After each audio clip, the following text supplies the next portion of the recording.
Hello, welcome to the channel and welcome back if you're a subscriber. Today's video is going to be the final preparations for this much talked about Moto camping trip that I've been planning, it feels like all summer. So today what I'm intending to do, I've got all the equipment around me now that I think I'm going to need. The next thing is to see which bags, I've got an idea which bags I want to put it in and how I'm going to fit it all on the bike safely. So I'm going to go through, it falls into basically three categories. There's the camping hardware, if you like, i.e. the tent, the sleeping mat and this, that and the other. I want to keep that in one bag. Then there's cooking equipment, which I want to keep separate in another bag, and food. And then there's personal items, and obviously camera equipment, otherwise nobody's going to see what I've been doing. So today I'm just going to go through, for my own peace of mind, before I start packing for the actual trip, which is going to probably be next week or possibly the week after. I want to make sure everything fits in the bags and goes on the bike in a safe manner. So let's get on with it. So here we have the hardware, shall we call it. First of all, we've got the tent, the Hyena OEX Hyena 2. How I got that back in the bag I'll never know, but that's a tent. Then we've got another OEX item here, stay there. That's the sleeping mat, the self-inflating sleeping mat. I've also got a little inflatable pillow in there. Sleeping bag. One of my concerns is this is only a 2-season sleeping bag and it's getting a little bit later in the year. Oh, I forgot to mention at the beginning, yeah, I'm going to pack all this up how I think I'm going to pack it for the trip. And tonight I'm going to sleep in this out the back, just to make sure there's no major issues with the tent or the mat or the sleeping bag. I'd hate to get to me campsite and then find there's something stupid I could have sorted in the back garden. So that's the last part of the video, if you like. So there we've got the sleeping bag, and there we've got a camping chair. And my plan is, here we have, a bit like Blue Peter this, here we have a waterproof roll bag. So what I want to do is get this stuff in there, and this can go on the seat on the back of the bike. So let's open it up, unzip it. There we are. So this isn't an end opening one. So first of all we'll put the tent in, see how we get on with that. There we go. That's gone in. Right, now let's try this. There's the sleeping mat. Oh yeah, that's gone in a treat. Sleeping bag, push that in. Yeah, and that can go on top. Let's make sure it all zips up.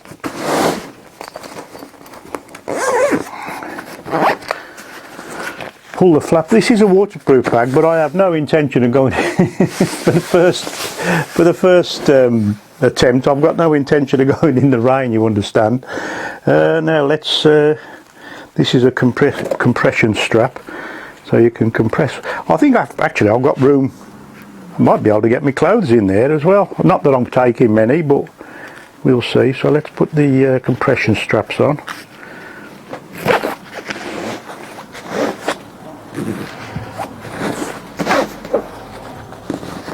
This is a Q-bag item to buy. They're not very dear. I think this one at the moment retails at about a tenner. So put that one in there. There we go.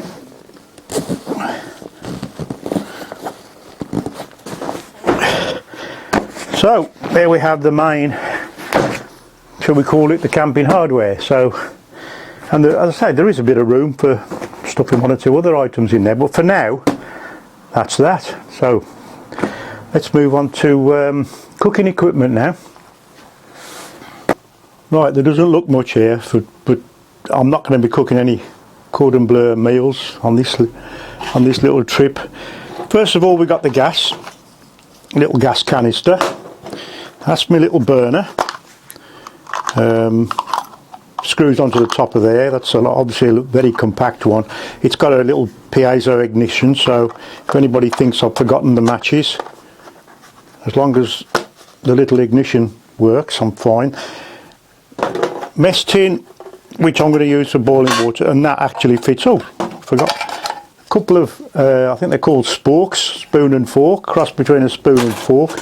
And I found that in the loft. That's one of my daughters, when they were in guides or ventures, that's their little knife, fork and spoon kit. So that doesn't fit in there, but those do, and that does. So that's a win-win. So we'll pop that back on there. So that's compacted that, and that is a little windshield in case it's windy. My cup. Oh, I haven't got it. Oh, I'm going to eat out of that, I think, depending what I cook. An empty litre bottle for carrying water backwards and forwards, if I have to. A supply of coffee. Now, what I plan to do is use this. This was originally a tail pack, made by Buffalo, quite a well-known luggage manufacturer. But when it was a tail pack, it had a couple of flaps on there and a flap on there and this, that and the other, and it was never ever very secure, I didn't feel. So, me being me, I've modified it. I've put a piece off cut of this actually, a checker plate in the bottom, 2 screws, 2 M5, M6 bolts go straight through, piece of alloy goes on the bottom, and this has been made now to fit on my rack. We'll come to that shortly when I do put it on. But that goes, they screw into there, and it's secure on the rack. Keep that little key with me, and away we go. So that's the cooking equipment. Hopefully, I haven't got any food included here, but this will go in here quite comfortably. Cup, coffee, bottle, knife, fork and spoon. I've also got, I can get more in there, so I might be able to get some camera equipment in there. But there's a couple of side pockets here, one there and one there. A couple of loops on the top. So again, there's stuff there is excess there, so I can get some more stuff in my main bag if I need to, i.e. clothes. This isn't waterproof, so I'm not going to put anything in here. Again, I'm not planning to go in the rain, but this is England. So that's my cooking stuff. Now we'll come to the stuff I'm going to take for my personal use. So we'll get on to that next. So there we are. Now we're on to the personal items. Obviously it's going to be dark, so I've got my head torch. A little pop-up lantern that way around. Little lantern to hang in the tent. That back down. Multi-tool. Don't go anywhere without a multi-tool. Toilet paper, obviously. Little power pack. Charge my phone or batteries or whatever I've got that might be running low. Towel. Small first aid kit. Now the campsite I'm pretty sure I'm going to is next to the River Severn, so I've got some insect repellent and some afterbite, that might come in handy. In there is, it's known as a buffalo shirt. I used to use this when out walking. It's windproof. It's always an extra layer just to slip over the top if it just gets chilly. I will be taking obviously a jacket I'm going to be riding in my motorcycle jacket obviously. I'm going to take a spare pair of trousers, a spare pair of trousers and a jumper, and whatever, following tonight's little expedition in the garden, see how chilly it is. I've also got a selection. These, obviously, there's not much here, is there? But there's clothes got to be added. Any clothes I take, I've got a couple of waterproof bags here. These are the normal roll top with the clip closure on. There's a smaller one there. I've got a bigger one there. but I think this will go in there, and hopefully the camera equipment as well. Should there be anything else, I'm planning on taking this backpack. I have got a small tank bag, but I think I'll take this. I'll put the lighter stuff in here if there's anything else I need. But I think most of it, well, we know that a lot of it will go in the roll bag. There's still plenty of room in there for most of this. There's some food I've got to take with me, obviously. But anything excess, I've got a tank bag where I've got this, and I'll see which is which on the day. Put this back. So now, two things left. We're going to wheel the bike. Well, I'm going to wheel the bike in and get this mounted and see how we get on with the two main bags. And then the finale is me keeping it out there tonight, which I'll film, obviously. So let's get on with that now. Get the bike in. So here we have the Buffalo tail pack come modified rack, top box, whatever you want to call it, and that's fixed on there now. That's going nowhere. Just two 6mm screws pass through there, through the rack, and into the plate underneath with tap tiles. So that's rigid. That's not moving. That's got me cooking equipment in. I've popped a few other things in there, but basically that's going to give a good support here now for the main bag. So as I say, I've still got two pockets. I've still got room in there, but let's try and get the main bag on first and see how we're going to secure that on. Right, as you can see, I've had a bit of a move around. It's not easy filming this in the garage. I don't want to do it on the drive. The neighbours will think I've gone mad. So we're stuck in the garage. Right, let's get the bag on. Right, there we go. That's my plan. Gives me plenty of room. A little bit of a backrest as well. I might attempt to get that a little bit tighter with these straps. But anyway, what we're going to hold it on with, I hear you ask. Well, I think everybody these days will agree, the old bungee cords, pulling those on and take your eye out when they come undone and this, that and the other, they're a thing of the past. So I've got a couple of options here. I've got the rock straps. These are the shorter version. These are you loop that end round. I'm sure we all know how these work. You loop that end round one bar or wherever you're going to put it, so you've got that fixed on the bar. My finger out. You loop that one round the other side, and then you pull them tight, clip them together.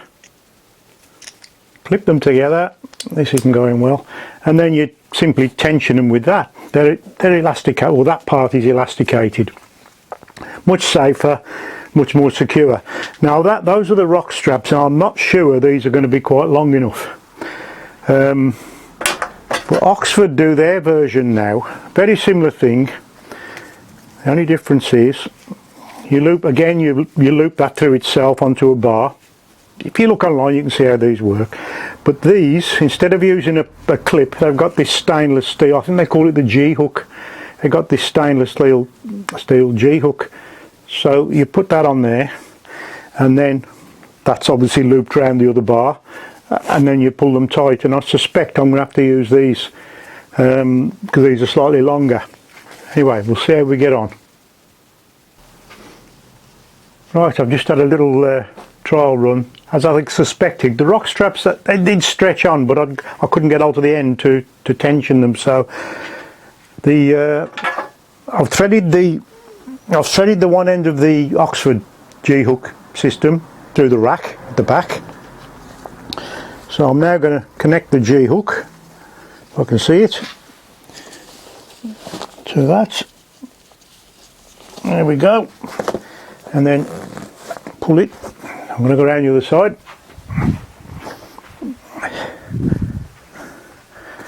The other one I've connected to the front of the pannier rail. Try and keep them as flat as I can. There we go. In a diagonal pattern. Extend that. Hook that onto that G-hook. And pull that tight. Excuse me getting in the way. And there we have it. Pull those tight. There we go. And obviously this is just a trial run, obviously I'll tuck them in out the way. So that's quite solid now, gives me a bit of a backrest. And I think the other thing I'm going to do is use this net over that, around here somewhere. This has got a couple of eyelets on, and to tuck, well, a bit of extra security and tuck anything else. The other thing I've got to take, I mentioned camera equipment. With this net stretched across, I can probably, it's a small tripod that is, that's the biggest piece of camera equipment I've got. That's a small tripod that can go under the net, nestled in there. So, and the rock straps I could probably use as, join the two together and do an extra loop around there. Now you heard me mention pannier rails, I've hooked them onto the pannier rails, so you're probably thinking, why doesn't he just get some panniers? I'd still probably have to have that, but I'll get a lot more in panniers. But I'm not a great fan of the Triumph panniers. They're like a leather look thing, and they're quite deep. The other issue is the exhaust I've fitted. If you look back through my videos, you'll see I've got the Arrow 2-in-1 exhaust, and it kicks up at the back, and the Triumph panniers will burn the bottom of them, because the exhaust kicks up and the panniers are quite deep. They're going to be in contact. They are the Triumph pannier rails, designed for the Triumph panniers obviously, but I'm not a great fan of panniers, to be honest, especially those. The only ones I can see that might look okay, and I've seen them on other Bonnevilles, the modern classics, are the Oxford Heritage panniers. They're in like a cargo, they're a throw-over style pannier, but the pannier rails will obviously keep them away from the wheel and everything, and the shock absorber. That might be a Christmas gift, maybe. I don't know, but if this little camping expedition, I might not get any further than tonight. Who knows? I might be going back in the house. My wife said she's going to lock the back door, but I'm going to need toilet facilities, I would imagine. Well, no, I don't imagine, I know I will. But we'll see how we get on. I may not decide to go any further with it. That's why I've kept everything cheap and cheerful to start with. So, next thing is, get this unpacked, get this tent in the garden, get it put up, and we'll sleep in it tonight and see how my poor old back gets on. Who knows? So it's about 11:30. I've just got into the tent. A few flying monsters followed me in as I was getting in, but I couldn't avoid that. They don't seem to be bothering me at the moment. They're probably going to have a feast during the night at some point. The only thing I will say is this pillow, this little inflatable pillow, it's okay, but it's a bit low, so I've just rolled a jumper up underneath it just to lift it up a little bit. But basically, hopefully I'm going to have a comfortable night. See how we get on. Right. Hello. It's about 2 a.m. Can't see my watch properly. I think it's about 2 a.m. I've just been woken up by, I think it was an owl or something flying across, like this. But and there's also been something scratching around outside. I don't know. I know we've got badgers in the garden and foxes and badgers, so I'm assuming it's one of those. But I'm sure it was the owl that woke me up. But I'm warm enough. I say it's about 2:30 a.m. I'm warm enough. Just this top on. I have brought a hat just in case I get too cold. But right, back to sleep.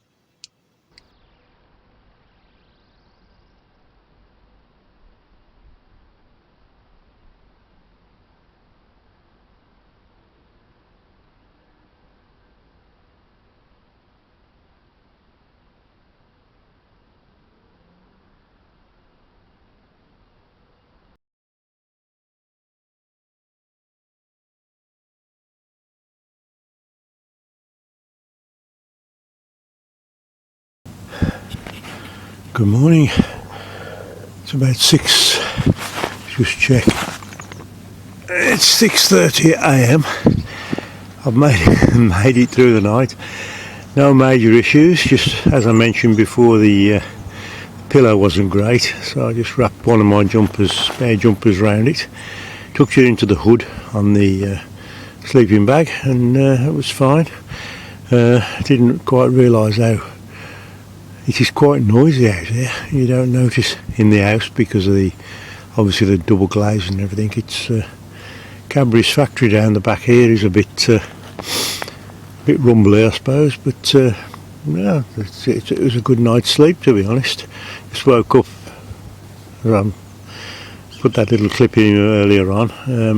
I did put the wildlife camera out last night, and I'll just check that in a minute. I'll go in and do some editing in a minute and see if it's captured whatever was making that scratching noise around the snuffling and scratching around the tent last night. But I did notice when I picked it up it had fallen over. I don't know what point it fell over, but anyway, it's beside the point. Main thing is, I'm happy with the tent, I'm happy with the sleeping mat, I'm not so happy with the pillow, but everything's fine, so we can get on with this camping trip at last. If I could remind you, if you're not already a subscriber, if you would consider doing so. It's completely free of charge, and it definitely helps to develop the channel. So for now, I'll just say bye bye, and I'll see you in the next one.